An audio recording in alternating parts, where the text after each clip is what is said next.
Hello everyone. Recently I had a lot of very specific videos on vacuum tubes and vacuum tube amplifiers, and I feel that it's time for a more general subject, and it's about high-end audio, the term high-end audio itself.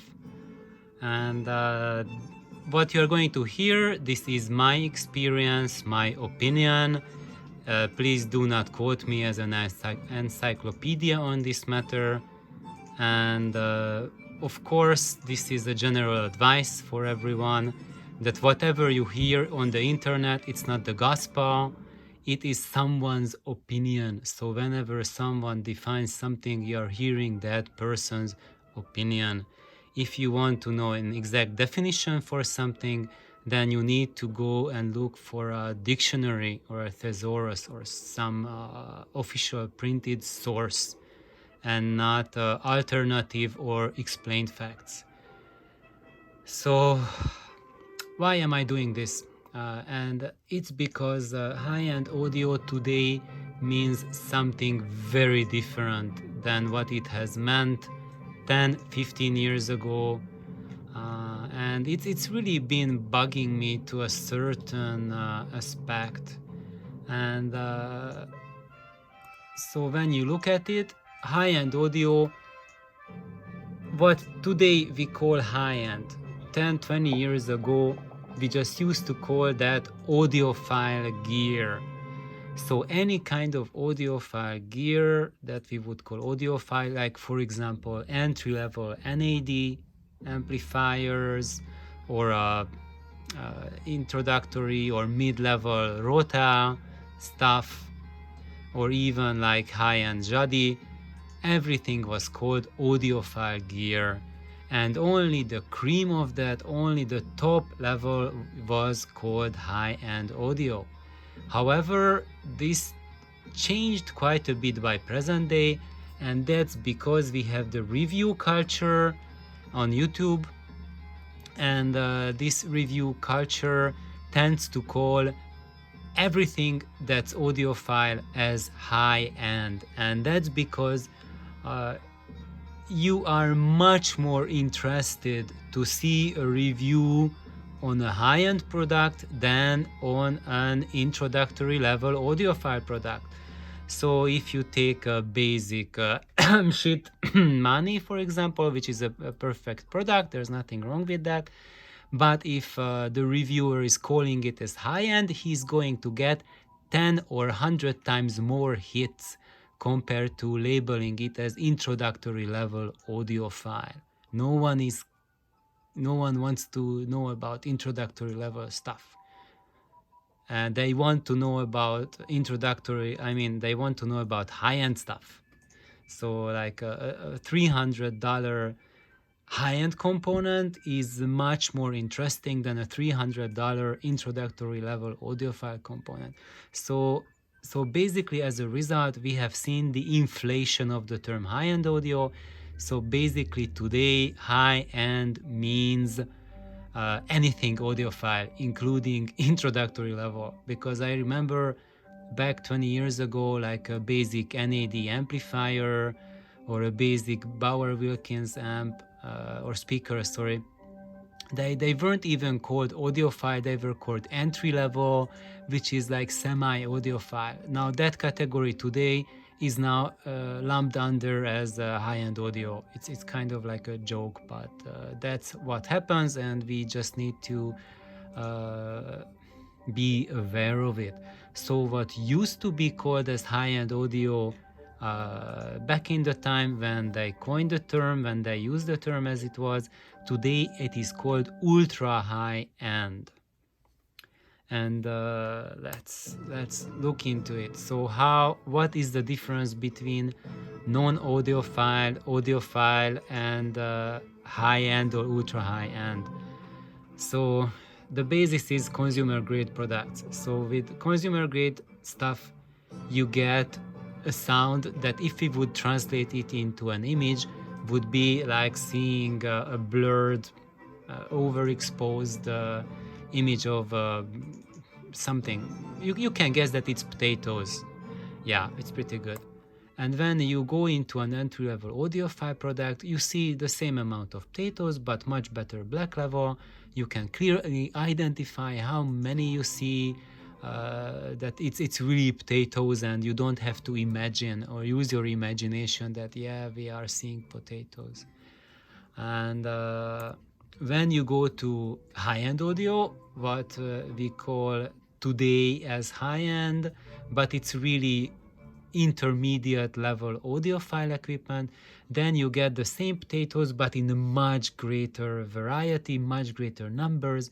This is equivalent to hearing like better frequency extension, better dynamics, better imaging. So you get all of the same qualities that you had with an entry-level system, but now you have more of it. And when you get into that category, which we could call today as ultra high-end and which used to be called as high-end audio, then you get not only just a bunch of potatoes in a huge quantity fashion, but it's the time when you start seeing diversity and variety and all sorts of aspects that just wasn't there with intermediate level products. So what makes this truly high-end or ultra high-end is a step beyond quantity.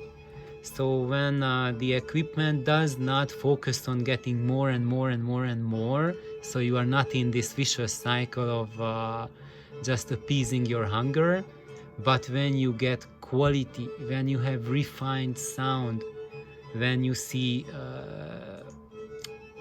such the skill level that you can not just identify it's a violin, but you can identify what kind of violin. And it's, for example, not just what's Stradivarius violin, but is it an early Strad or a late Strad? And you can virtually feel the fingering of the violinist, what kind of techniques he's using or she is using to play. And you can feel, to me, the most important aspect, you can feel the humans behind the music, that it's not just an equipment making some noise, but it's humans creating something that you now are part of it. And it brings you the same connection to music as a real event would. And I would beg to differ from a lot of reviewers, a lot of common lore out there that says that your reproduced music can never be as good as live music. I think that's a bunch of BS, and it's maybe a respectful or quasi-respectful thing that people usually say so that you can accept half-baked systems which are sold as ultra high-end but fail to deliver on the performance. To me, a good stereo system, and it doesn't matter if we call it high-end, ultra high-end, or intermediate audiophile, it delivers the same experience as an excellent performance delivers in real life. Because to tell the truth, let's admit it to ourselves that we do not just want it to sound like real music, but when I go to a real event, I want to go to a quality event. And let's just face it, most of the events that we go to just plain suck. The acoustics is not top-notch, or maybe it is. The guys who are playing are, well, most of the time they are playing for a living. They don't put their heart and soul into it. And when they do, that's when something truly special happens, and that's what I want to hear. And those are the recordings I want to hear played back when people played with their heart and their soul. And that's the advantage of having an audio system, is that you can seek out these recordings where people put everything they had and they left immortal performances, memorable performances, and we can finally listen to them, not just once but many times. When I go to live concerts, it has been happening so many times that I wish that I could live that moment, that concert, and again. I could have listened to it again and again. But most of the time they were like, it was just a traveling conductor, a visiting conductor, and they played it maybe a couple of times during the season, and that was it. It's done. You can't listen to again. So the solution is not that you buy like tickets for the opera every year, because they are not going to play your favorite opera every year. And it might be a very long time you hear it, and by then it will be a different cast, different conductor, and you might be disappointed. It might be better, but it won't be that experience that gave you that something special that you want to savor, that you want to get to know better. So let's look at the next step. Let's look at the price and the performance and how audio gear behave on this scale. And there's the preconception that you need to be an expert to tell the sound quality. I think that's not true. Of course, we all can work on our hearing, and when your hearing is better, you can more accurately place equipment on this scale. But it doesn't detract from the fact that we hear right away whether we like it or we don't like it. And you can tell the performance, is it high performing or is it low performing? And this is the conventional wisdom gained from the newspaper and stuff, that introductory level and intermediate level stuff, they can bring you 90% of the performance. And when you go to the ultra top end, that just like maybe like 10%. Like high end gives you maybe like 6% more, ultra high end gives you 99%, and the boutique category, like a $5 million system, will give you 99.9% of what is possible to achieve. I think this scale is kind of a BS. I do not subscribe to it. Differences are not like this. It's very easy to hear that it's more like this. So introductory level is pretty low in the scale, and when you get to the decent intermediate level high-end stuff, it gets much better. And when you hit the ultra high-end category, there's a gigantic leap between introductory level and ultra high-end. And then there's not much difference between ultra high-end and the boutique sound. And here we also have the snake oil here, and snake oil is something of an outlier. And when that equipment has a very high price tag, but it fails to perform as expected, then it is labeled as snake oil. So if the exact same component with the same price would perform at this high level, we would not call it snake oil. And now let's check it out, how the legend of the snake oil came to be and why there is such a big controversy that how price affects performance. Because you will hear a lot of controversial material on YouTube and in reviews that yes, very cheap stuff can sound exceedingly good, and very expensive stuff can sound exceedingly bad. And what's the truth about that? This is my opinion, this is my observation, so you please take it as such and go and get your own experience, and that will be your truth. What I'm sharing with you, this is my truth, and just I throw it out so you can think about it and expand your horizons. So basically, when you have an introductory level system, that's like a $2,000 price category for your entire system. And when you go to the $10,000 for system category, then you get like an intermediate level system. And when you hit the $100,000 for system category, around that price, maybe I would say between 50K to 200K, that's the ultra high end, what we would call today as ultra high end, or what used to be as high end audio 10, 15, 20 years ago. And I would say that this is the Goldilocks zone. This is where you have most gains. And if you go more like high, more expensive than that, spend more money on it, then you will still get better and better until you hit about 5 million. But it's the difference between an excellently put together $100,000 system and an excellently put together $5 million system is not that big.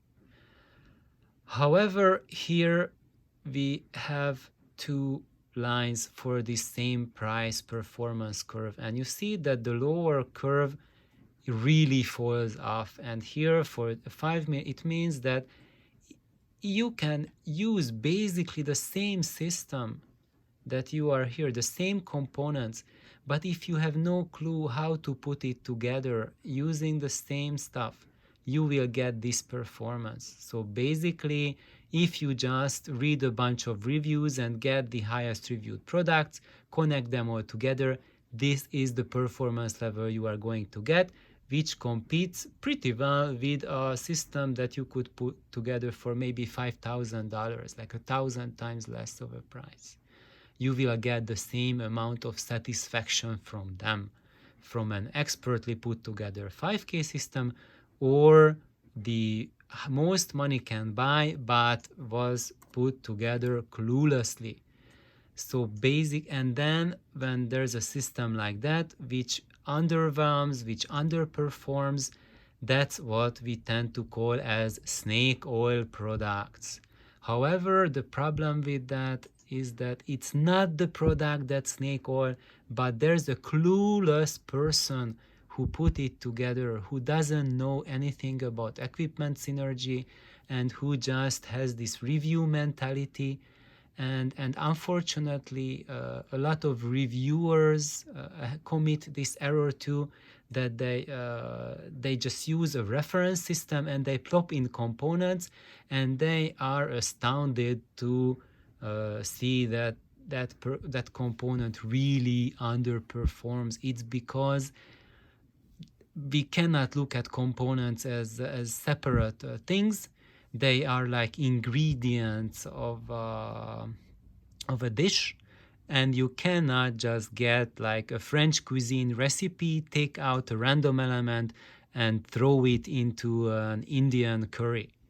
This will be the result, both in food and in audio. And when you have a smart guy who knows how to put things together, then you have excellent performance throughout.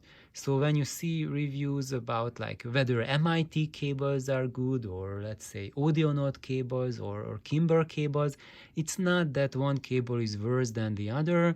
It's that when you put it in a system that matches that cable, then you get this sort of performance level, depending on where you are with the price range.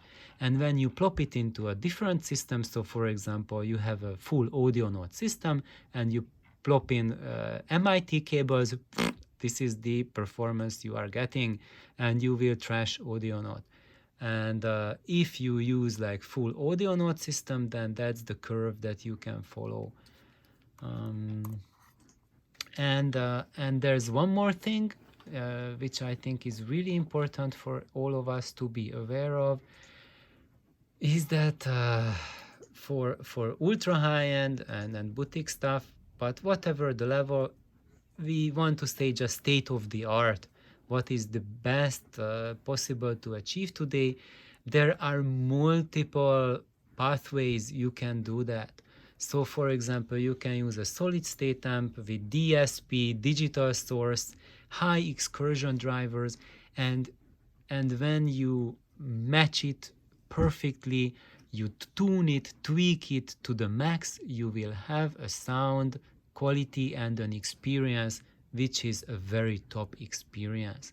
But it doesn't mean that this system is superior to anything else, because if you put in the same energy and passion into different systems, for example, a single-ended triode with a vinyl front end and horn speakers, then you can get also the same level of performance. But then people make that error that they try to compare the two, and of course it's like comparing apples, walnuts, and avocados. The person who loves apples will trash the avocado and the walnut. The person who loves avocado but is allergic to walnut, of course, will be a major avocado fanboy, and so on. But that doesn't mean that this will be your preferred system. You have to listen to all different sorts. I would say like this one, the solid state, high excursion, digital DSP is one extreme for one taste in sound, and the single-ended triode vinyl horn, that's the other extreme. And there's like, for example, a push-pull tube amplifier, digital front end, high efficiency but not ultra high efficiency speaker. That's another available path for us, and all have different strength, different flavors, but when they are executed to the highest standards, all are exceptional, and they will provide a treat.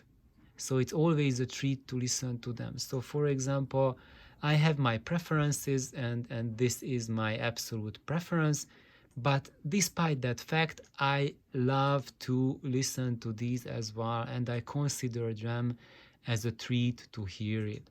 But when I think about would I choose this way to listen to it every day for hours? No. Would I choose this every day 5-6 hours? Yeah, bring it on. Would I choose this? Sure, perfect, couple hours every day, fine.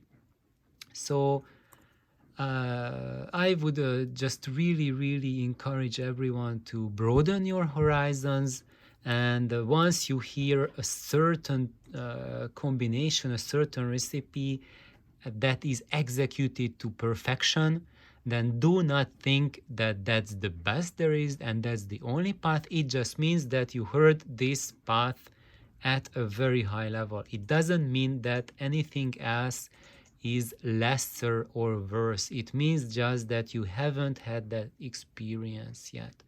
So thank you for tuning in. Please like and subscribe so others can like and subscribe. Thank you. Bye bye.